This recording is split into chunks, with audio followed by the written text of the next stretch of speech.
Hello friends, welcome to our channel. तो friends, आज के इस वीडियो में हम बात करेंगे हमारी एनटीए यूजीसी नेट पेपर 1 मई 2021 से रिलेटेड जो मॉक टेस्ट सीरीज़ है उसके मॉक टेस्ट 41 के बारे में। इस वीडियो में फ्रेंड्स हम कवर करने वाले हैं 15 एमसीक्यूज़। वीडियो का फॉर्मेट आप सब जानते ही है, तो हम डायरेक्ट अपने फर्स्ट क्वेश्चन पर आते हैं, जहाँ पर आज का हमारा पहला क्वेश्चन है, dash is called storage house of email, यानी कि डैश को ईमेल का भंडारण गृह कहा जाता है। फ्रेंड्स, ऑप्शंस आप अपनी स्क्रीन पर देख सकते हैं और इसी वीडियो के नीचे कमेंट करके हमें 10 सेकंड के अंदर करेक्ट आंसर बता सकते हैं।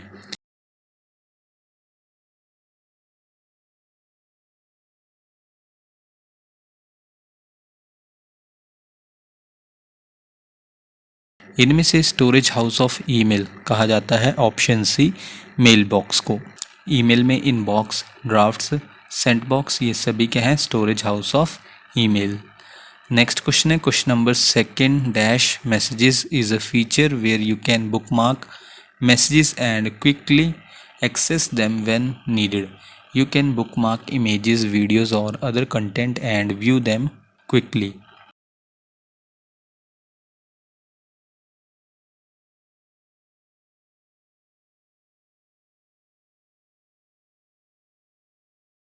इनमें से वो क्या है, ऑप्शन डी, स्टार्ड मैसेजेस। स्टार्ड मैसेजेस क्या है, फीचर है जहाँ पर आप बुकमार्क कर सकते हैं मैसेजेस को और जल्दी से उन मैसेजेस तक पहुँच सकते हैं जब भी आपको ज़रूरत होती है।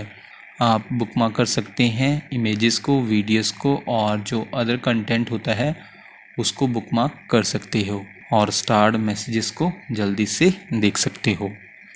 क्वेश्चन नंबर थर्ड है, dash means to postpone a received mail, that is you will be notified about the same email again at the specified time. You can postpone the email to any date and time you like.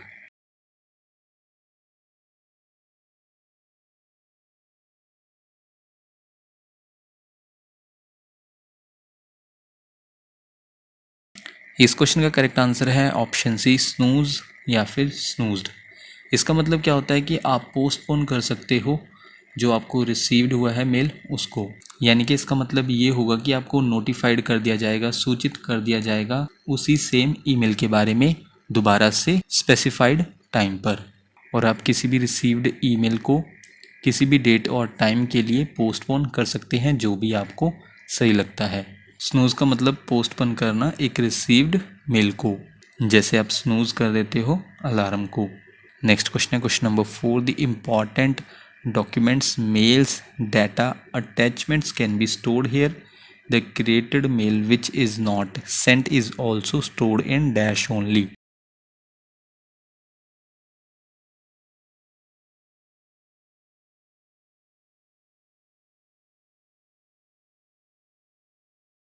इस question का correct answer है option C, drafts. जो important documents होते हैं, mails होते हैं, data या फिर अटैचमेंट्स, ये यहाँ पर स्टोर हो सकते हैं, कहाँ पर, ड्राफ्ट्स में। और इसके अलावा जो मेल क्रिएट की जाती है लेकिन उसको भेजा नहीं गया है, वो भी सिर्फ कहाँ पर स्टोर होगी, ड्राफ्ट्स में। क्वेश्चन नंबर 5 पर चलते हैं, which of the following is not a water borne disease, यानी कि निम्नलिखित में से कौन एक जल जनित बीमारी नहीं है।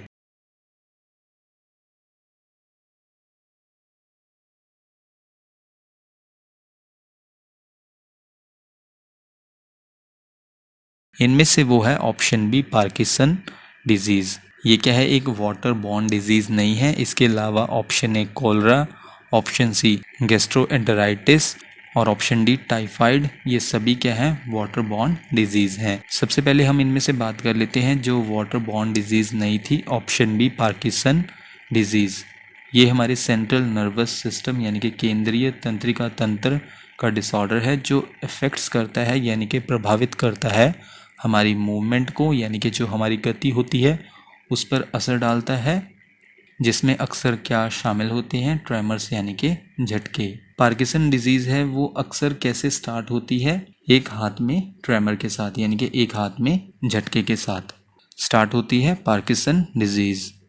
और इसके कुछ और सिम्टम्स भी हैं, जैसे कि स्लो मूवमेंट, स्टिफनेस यानी कि बॉडी में अकड़न और लॉस ऑफ बैलेंस यानी कि बैलेंस न कर पाना, ये सिम्टम्स हैं किसके? पार्किंसन डिजीज के। नेक्स्ट हम बात कर लेते हैं वाटर बॉर्न डिजीज के बारे में, जो था कोलरा। कोलरा क्या है? एक बैक्टीरियल डिजीज है, यानी कि बैक्टीरिया से फैलने वाली डिजीज है, जिससे क्या होता है? सेवर डायरिया होता है, यानी कि गंभीर दस्त होता है, और क्या होता है? डिहाइड्रेशन, जो यूजुअली कहाँ से फैलता है? पानी से ये फैलता है। कोलरा क्या है? एक इन्फेक्शियस डिजीज़ है, यानी कि एक फैलने वाली डिजीज़ है, जिससे क्या होता है? सेवर वाटरी डायरिया होता है, जिसके कारण डिहाइड्रेशन हो सकता है, यानी कि पानी की कमी हो सकती है बॉडी में, और अगर इसको ट्रीट नहीं किया जाएगा तो डेथ भी हो सकती है। और ये किसके कारण होता है? दूषित पानी और खाना खाने के कारण होता है, जिसमें बैक्टीरियम होता है, जिसका नाम क्या है? Vibrio cholerae. देन हम नेक्स्ट बात कर लेते हैं वाटर बॉर्न डिजीज़ के बारे में, जो है गैस्ट्रोएंटेराइटिस, जिसे स्टमक फ्लू, इन्फेक्शियस डायरिया यानी कि संक्रामक दस्त और गैस्ट्रो के नाम से भी जाना जाता है। और गैस्ट्रोएंटेराइटिस के अगर हम कॉमन सिम्टम्स के बारे में बात करें तो इसमें शामिल है डायरिया, क्रैम्प्स यानी कि ऐंठन, नोज़िया यानी कि उल्टी जैसा मन होना, वॉमिटिंग, और लो ग्रेड फीवर, ये इसके कॉमन सिम्टम्स हैं किसके? गैस्ट्रोएंटेराइटिस के। और लास्ट में जो वाटर बॉर्न डिजीज़ थी टाइफाइड। टाइफाइड फीवर इन्फेक्शन है, जो कहाँ से फैलता है? जो दूषित पानी होता है, यानी कि जो कंटेमिनेटेड वाटर होता है, और फूड से ये फैलता है। और जिस बैक्टीरिया से फैलता है उस बैक्टीरिया का नाम है सैल्मोनेला टाइफी। इसके सिम्टम्स हैं जिसमें शामिल हैं जैसे कि हाई फीवर यानी कि तेज बुखार, हेडेक, सिरदर्द, स्टमक पेन, वीकनेस, वॉमिटिंग और लूज स्टूल्स। ये किसके सिम्टम्स हैं? टाइफाइड के। इसके बाद हम नेक्स्ट क्वेश्चन पर चलते हैं। Question number 6, which is the most effective method of disposal of hospital waste, medical waste, यानी कि अस्पताल के कचरे के निपटान का सबसे प्रभावी तरीका कौन सा है?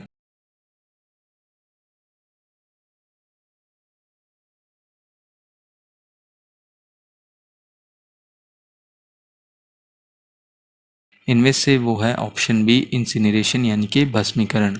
मोस्ट रिलायबल और कॉमन यूज्ड ट्रीटमेंट प्रोसेस है हेल्थ केयर वेस्ट के लिए, वो है पायरोलाइटिक इंसिनरेशन, जिसे कंट्रोल्ड एयर इंसिनरेशन और डबल चैम्बर इंसिनरेशन भी कहा जाता है।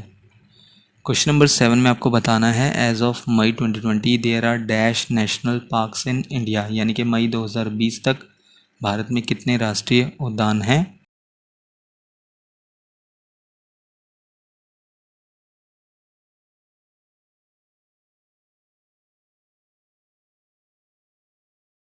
मई 2020 तक नेशनल पार्क्स हैं इंडिया में, ऑप्शन डी 105, यानी कि 105 नेशनल पार्क्स हैं।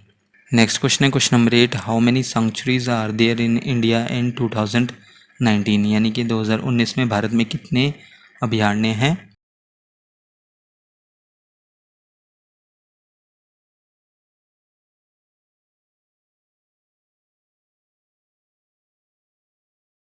वो है ऑप्शन बी 553, यानी कि 553। 553 वाइल्ड लाइफ सेंचुरीज हैं इंडिया में, जो कवर करती हैं एरिया 1,19,776 किलोमीटर स्क्वायर, जो 3.64% कंट्री के जोग्राफिकल एरिया को कवर करती हैं। और ये डाटा दिया गया है नेशनल वाइल्ड लाइफ डेटाबेस द्वारा मार्च 2019 तक। क्वेश्चन नंबर 9 है, which of the following is India's first national park, यानी कि निम्नलिखित में से कौन सा भारत का पहला राष्ट्रीय उद्यान है?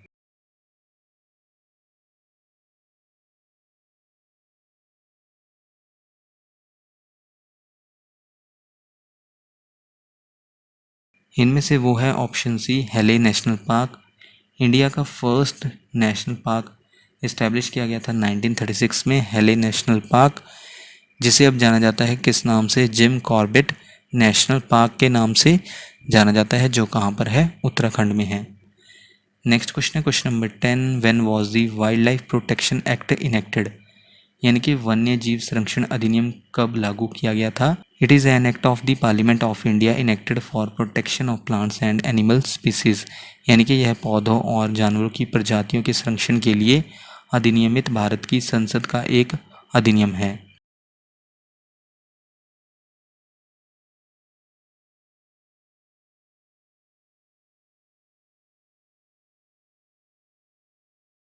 वाइल्ड लाइफ प्रोटेक्शन एक्ट को इनेक्ट किया गया था ऑप्शन बी 9 सितंबर 1972 को, जिसे वाइल्ड लाइफ प्रोटेक्शन एक्ट 1972 के नाम से जाना जाता है।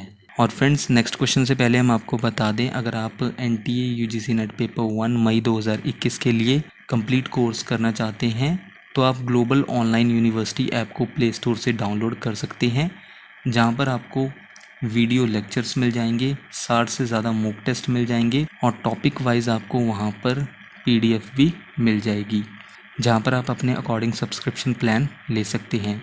सब्सक्रिप्शन प्लान लेने से पहले आप डेमो ज़रूर लीजिए, देन उसके बाद आप डिसाइड कर सकते हैं जो भी प्लान आपको सूटेबल लगता है आप वो प्लान चूज़ कर सकते हैं।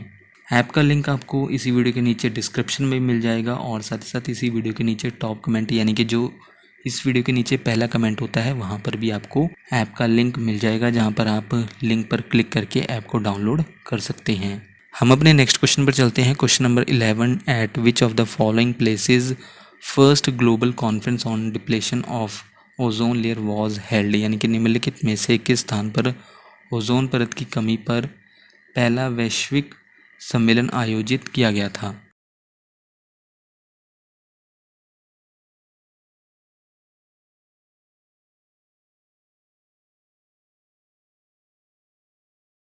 वो प्लेस है इनमें से option C Vienna. Convention for the protection of the ozone layer इसे अडॉप्ट किया गया था, यानी कि इसे अपनाया गया था किसके द्वारा? Conference on the protection of the ozone layer द्वारा, जो ओपन हुआ था सिग्नेचर के लिए वियना में, जो कि कैपिटल है किसकी? ऑस्ट्रिया की। और कब हुआ था ओपन सिग्नेचर के लिए? 22 मार्च 1985 को। और कब तक ओपन रहा सिग्नेचर के लिए? यूनाइटेड नेशंस के हेडक्वार्टर्स न्यूयॉर्क में 21 मार्च 1986 तक। तो वियना वो प्लेस है जहां पर पहली ग्लोबल कॉन्फ्रेंस हुई थी ओजोन लेयर डिप्लेशन पर। क्वेश्चन नंबर 12 है, according to the Montreal Protocol which gas damages the earth's protective ozone layer, यानी कि मॉन्ट्रियल प्रोटोकॉल के अनुसार कौन सी गैस पृथ्वी की सुरक्षात्मक ओजोन परत को नुकसान पहुंचाती है?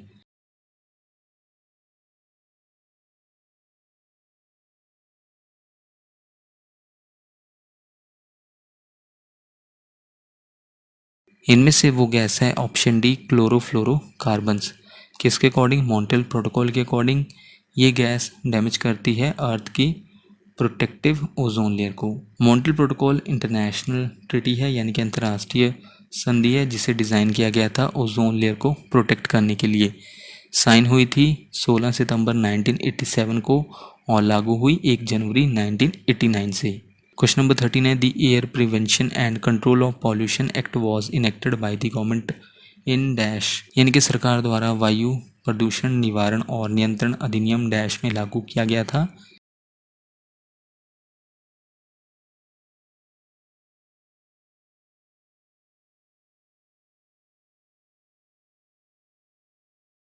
Air prevention and control of pollution इसे इनेक्ट किया गया था गवर्नमेंट द्वारा, ऑप्शन सी 1981 में। Air prevention and control of pollution act 1981 act है पार्लियामेंट ऑफ इंडिया का, जो था कंट्रोल और प्रिवेंट करने के लिए, यानी कि नियंत्रण करने के लिए और रोकथाम करने के लिए इंडिया में एयर पॉल्यूशन को, यानी कि वायु प्रदूषण को।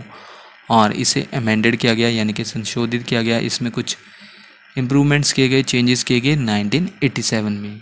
क्वेश्चन नंबर 14 है, which of the following is the most polluting in India, यानी कि भारत में निम्नलिखित में से कौन सबसे अधिक प्रदूषणकारी है?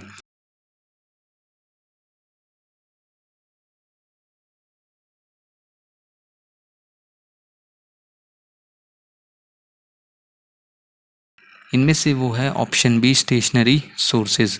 स्टेशनरी सोर्सेज सबसे ज़्यादा प्रदूषणकारी हैं, पॉल्यूटिंग हैं इंडिया में। स्टेशनरी सोर्सेज में शामिल हैं जैसे कि power plants, oil refineries, industrial facilities और फैक्ट्रीज़ इसमें इंक्लूड हैं। देन उसके अलावा ऑप्शंस में था हमारे पास मोबाइल सोर्सेज, जिसमें कार्स, बसेस, प्लेन्स, ट्रक्स और ट्रेन्स इंक्लूड हैं। देन उसके बाद एरिया सोर्सेज इसमें इंक्लूड है जैसे कि एग्रीकल्चरल एरियाज़, सिटीज़ और वुड बर्निंग फायर प्लेसेस। और देन उसके बाद जो नेचुरल सोर्सेज हैं उसमें शामिल हैं विंड ब्लोन डस्ट, यानी कि हवा से उड़ने वाली धूल, वाइल्ड फायर्स यानी कि जंगल की आग, और वॉल्केनोज ज्वालामुखी इसमें शामिल हैं। ये कौन से सोर्सेज हैं? Natural sources. और according to the latest figures in India, अगर बात करें तो 51% ऑफ पॉल्यूशन किसकी वजह से होता है? इंडस्ट्रियल पॉल्यूशन की वजह से। 27% पॉल्यूशन होता है व्हीकल्स द्वारा। देन 17% क्रॉप बर्निंग से, यानी कि फसलों को जलाने से। और 5% दिवाली फायरवर्क से।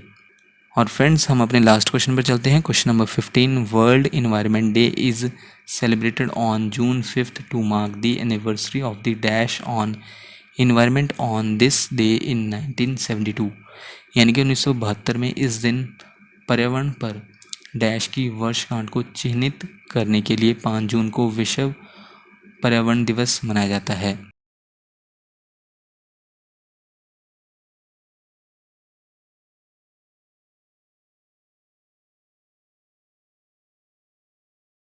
वर्ल्ड इन्वायरमेंट डे को हर साल सेलिब्रेट किया जाता है 5 जून को। स्टॉकहोम कॉन्फ्रेंस ऑन इन्वायरमेंट की एनिवर्सरी को चिन्हित करने के लिए 5 जून को विश्व पर्यावरण दिवस मनाया जाता है।